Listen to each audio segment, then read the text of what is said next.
খোয়াই জেলার তেলিয়ামুড়া মহকুমার অন্যতম ঐতিহ্যবাহী ও বিগ বাজেট পুজো কমিটি প্রোগ্রেসিভ ইউথ ক্লাব এবছর পদার্পণ করেছে তাদের 50তম বর্ষে। পঞ্চমীর রাতে এক জমকালো অনুষ্ঠানের মধ্য দিয়ে রাজ্য বিধানসভার মুখ্য সচেতক কল্যাণী রায় সাহার হাত ধরে উদ্বোধন হলো ক্লাবের সুবর্ণ জয়ন্তী পুজো মণ্ডপ।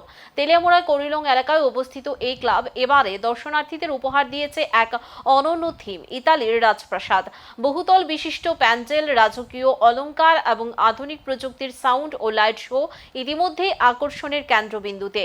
কলকাতার নবদ্বীপের খ্যাতনামা শিল্পী কমল সাধক প্যান্ডেল নির্মাণ, আলোকসজ্জা ও সাউন্ড শো পরিচালনার দায়িত্বে আছেন। ইউথ ক্লাবের সুবর্ণ জয়ন্তী উদ্যোগ শুধু তেলিয়ামুড়া নয়, গোটা খোয়াই জেলা ও রাজ্যবাসীর জন্য এক দৃষ্টিনন্দন সাংস্কৃতিক অভিজ্ঞতা।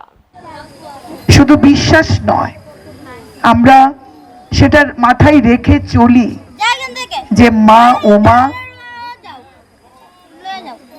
পিতৃগৃহে আসেন তার সপরিবারে, তার কন্যাদের নিয়ে, তার পুত্রদের নিয়ে পিতৃগৃহে আসেন।